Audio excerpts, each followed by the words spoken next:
Welcome to the Revolutionary CEO Podcast. I'm your host, Letitia Lynch, Paris lover, devoted boy mom, and typical Capricorn who is an Enneagram 8 and overachiever.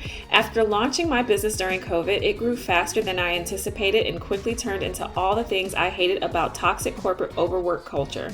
Now I'm restructuring it to prioritize the lifestyle I desire and break free from overworking without compromising my income. Join me every Wednesday as I give you the inside scoop on how to balance business, work, motherhood, self-care, and mental health. I'll share my raw thoughts on entrepreneurship, the reality behind the scenes of building a successful online business, and how businesswomen in pop culture imitate real life. And as your marketing coach, I'll also be sharing my experiences with contractors and clients, having a team, as well as personal and business branding, practical business and marketing advice, strategies, and tips. Let's get into it.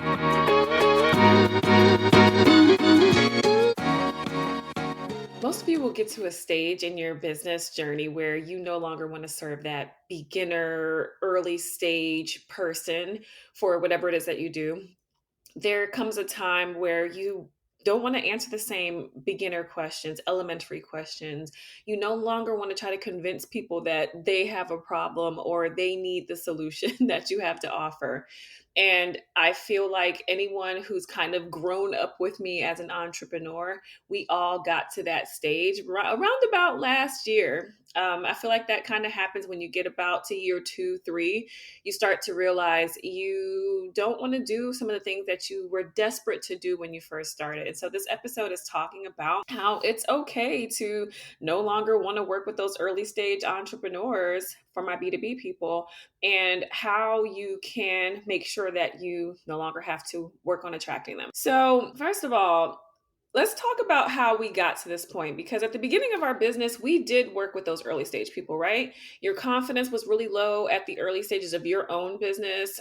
You were working on figuring out confidence with pricing, confidence with yourself as a business owner, confidence that you can get people results, confidence in your offers, confidence in your marketing and your brand and showing up. And so at that stage, you were trying to get anyone who would pay. And because you were charging so low, you were really getting those early stage people. Another thing that kind of zaps your confidence is when you first start your business, you really just feel like a beginner. Even if you came from corporate, which most of you did, even if you came from a corporate environment where you had years and years of experience, somehow it's as if starting a business makes you feel like you're starting from scratch.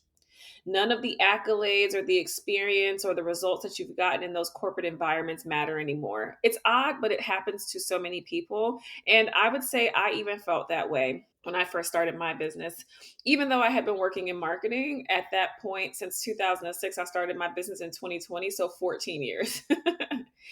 A lot of the times as well is because you're early stage in your own business, you don't really have a brand, you don't have trust, and you don't really have a presence, and people don't know you in the online space. And so because you're fighting against a brand reputation that you really don't have, you're willing to work with anyone who will give you a chance, which is usually going to be someone who's also at an early stage. But then there's a shift that happens, right? You stop enjoying those people.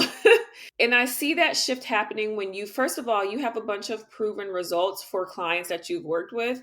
You're like, okay, you have that confidence boost because you're no longer feeling like, I'm not sure if I can get these results. You're now like, I know that people get results when they work with me. You also start to get bored and even frustrated teaching some of those really early, like elementary school type questions for your industry.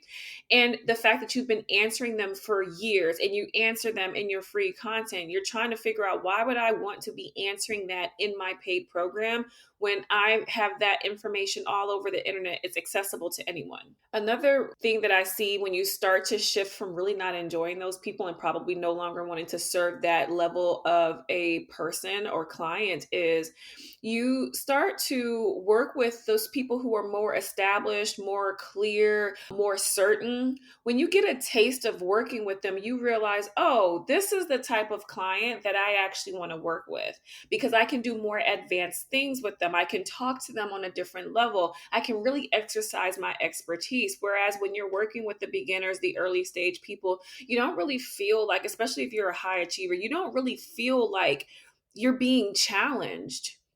I know for certain with myself, if I'm not challenged, I'm bored. And if I'm bored, I'm not going to do the thing.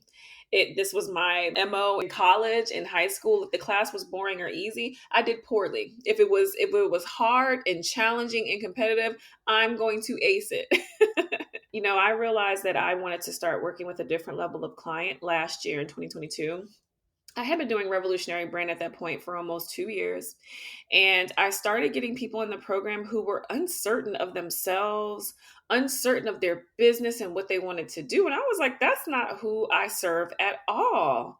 You're not going to do well in my program if you have no idea what you want to do, if you have no idea who you are, if you're questioning your business, if you're questioning yourself. It's not the program for you. It really isn't. It's not the place for you to not be confident in the fact that you even at least know what you're doing.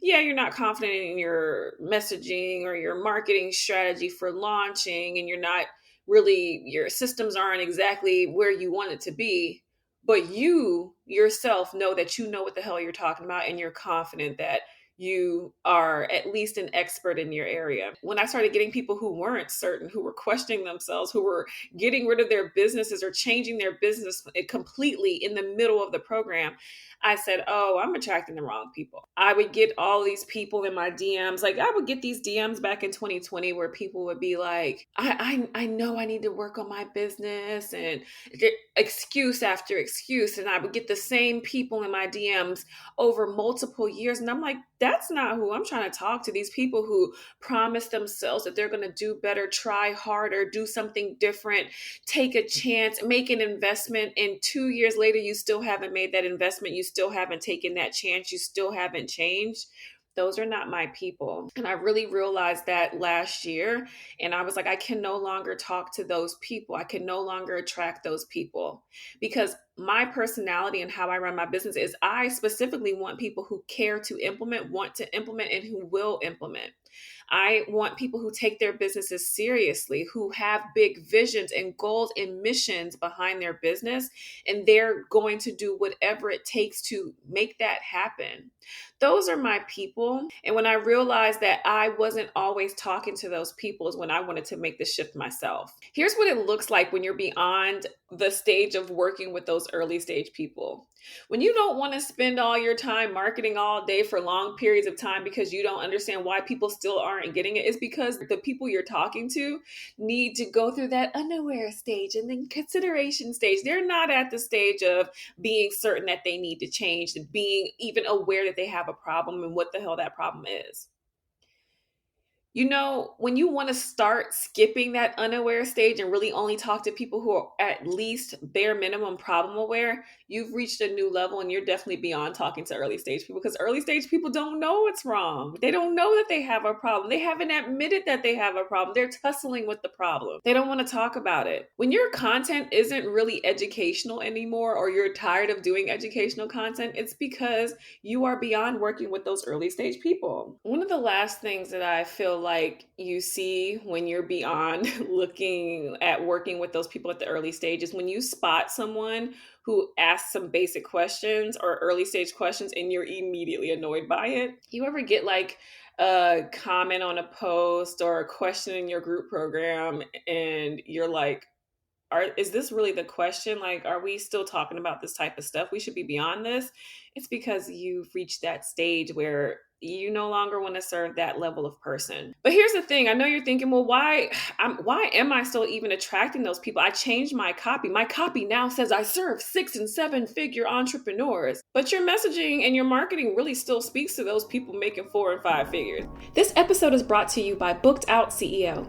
Are you a busy entrepreneur seeking a marketing message that captures the essence of your brand's impact and attracts aligned qualified leads? Or perhaps you're ready to launch your signature offer and need a well-rounded marketing strategy to make it a huge success.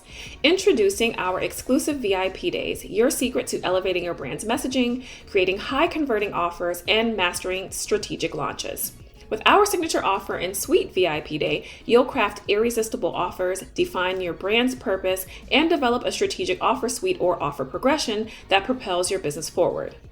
Elevate your brand messaging and connect with the right audience with our Brand Messaging VIP Day. Update your sales page copy, attract media opportunities, and drive conversions with captivating messaging. And if you're ready for a stress-free launch, our Launch VIP Day provides you with a customized marketing strategy, high-converting content, and email sequences, everything you need to hit your sales goals before even picking up the phone. These opportunities are limited to 3 experiences per month, so book your VIP Day now at bookedoutceo.com. Let's talk about it. So first, your lead magnets are for those people, those early stage people. If you still have that lead magnet for people that, they're confused about, like, they're talking about pain points and your lead magnet is only helping them with a pain point, that means you are talking to people who are at that very, very early stage.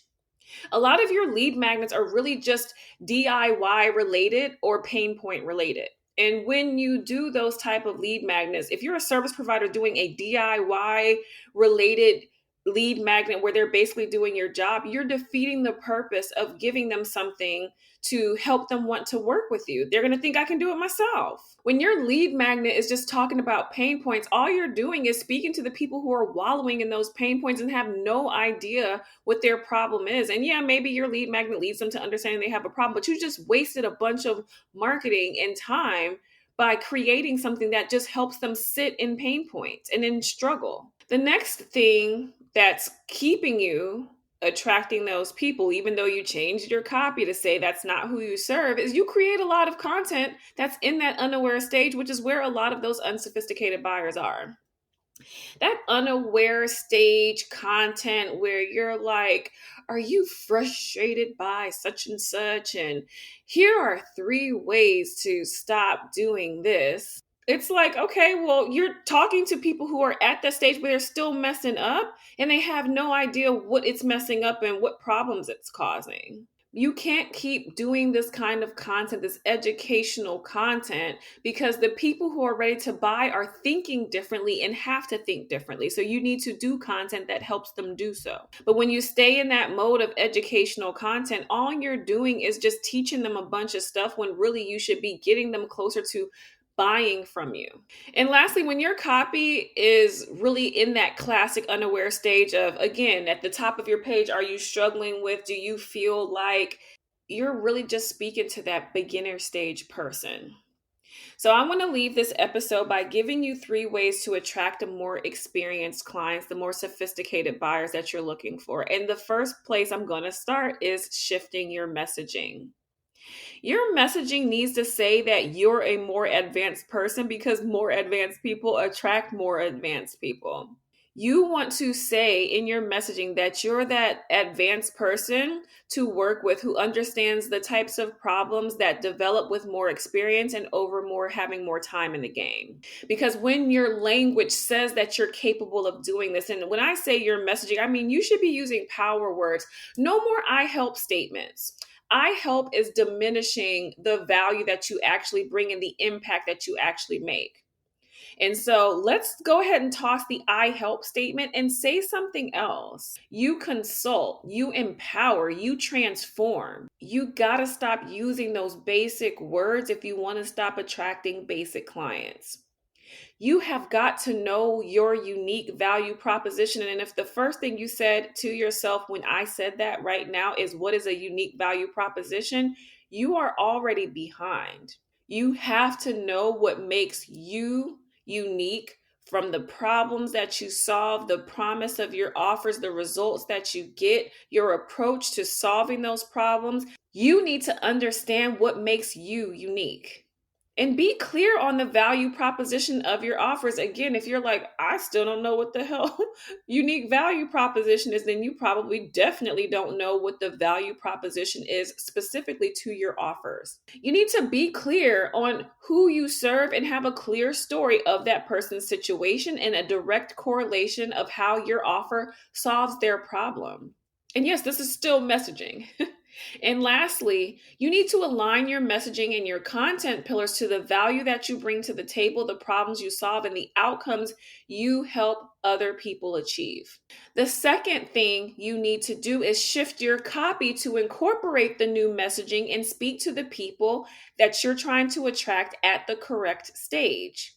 Talk to a more problem aware person who is looking for the solution that you offer. If you don't know the different stages of the buyer's journey, there's so many of them, but I want to stick with the first three. The first three is the awareness stage.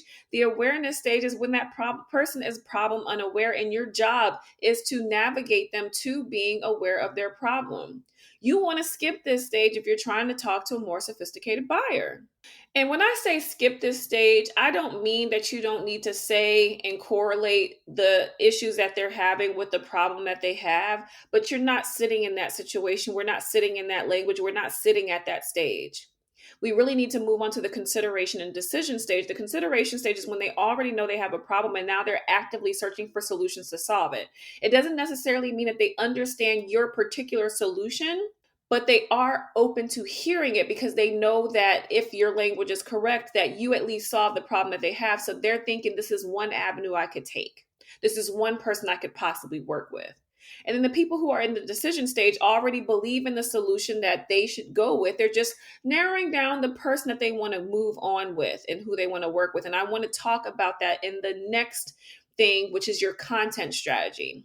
The third thing you want to do to attract the people who are more sophisticated buyers and at the stage of at least being problem aware is shift your content strategy to speak to people who are at that consideration and decision stage, who are beyond speaking, and you're beyond speaking to people in that unaware stage. So someone in the unaware stage is only complaining about their pain points and they have no idea what their problem is. They don't know that they need better systems or they need help with their business or they need to fix their website. They don't know their brand sucks. Whatever it is that you do, they don't know that the end result of what you do is what their problem currently is. Someone in that consideration stage, though, knows they have a problem and what the problem is, and they're researching the possible solutions to solve it. So they, at this stage, though, they have trust issues with the validity of the solutions, the alignment of the solutions, and the person delivering the solution. So when you're thinking about your content strategy, this is where you start.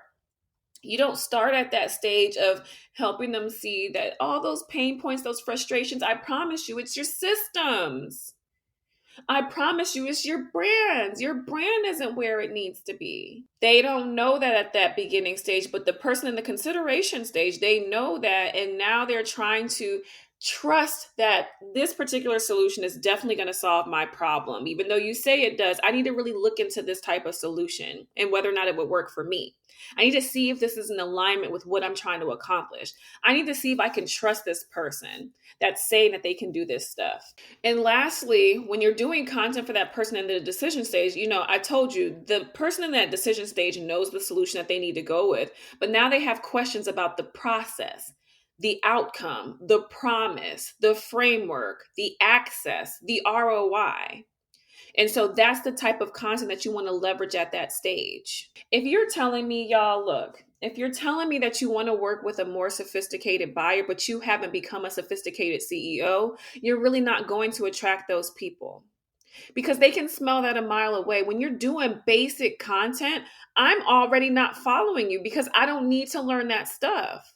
I'm not trying to sit on the internet and learn all day from random people who's giving me mixed messages. I want to find the person who I feel like knows what they're talking about, says that they solved the problem that I solved, and I want to stalk their offers, stalk their process, stalk their personality, stalk their teaching style, stalk the value that they bring to the table, and I'm going to buy from them. But when you're messing around, playing around with this basic content, basic approach, basic lead magnets, you're going to keep attracting those basic people. It's okay to say you want to work with these 6 and 7 figure people, but you better be talking to 6 and 7 figure problems, and you better be ready to speak to the 6 and 7 figure solution that you have. And don't mix that up with having to be making 6 and 7 figures yourself. I'm saying you need to be able to solve 6 and 7 figure problems.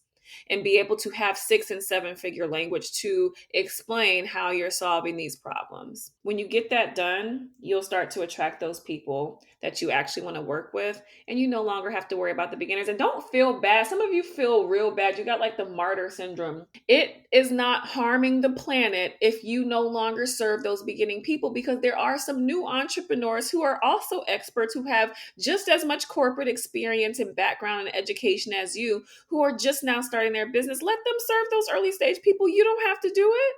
Don't talk shit about those people and complain about those people and yet still talk to those people. You don't have to do that anymore. Let someone else do it. I'll see you next time. If you enjoyed this episode as much as I did, subscribe to the Revolutionary CEO podcast on your favorite podcast listening platform and leave a review to let me know the moments you enjoyed the most. For insights, tips, and conversations, connect with me on Instagram, YouTube, or TikTok. I'm always at Her Marketing Coach. Together, let's continue empowering ambitious and driven women in business. Talk to you next week.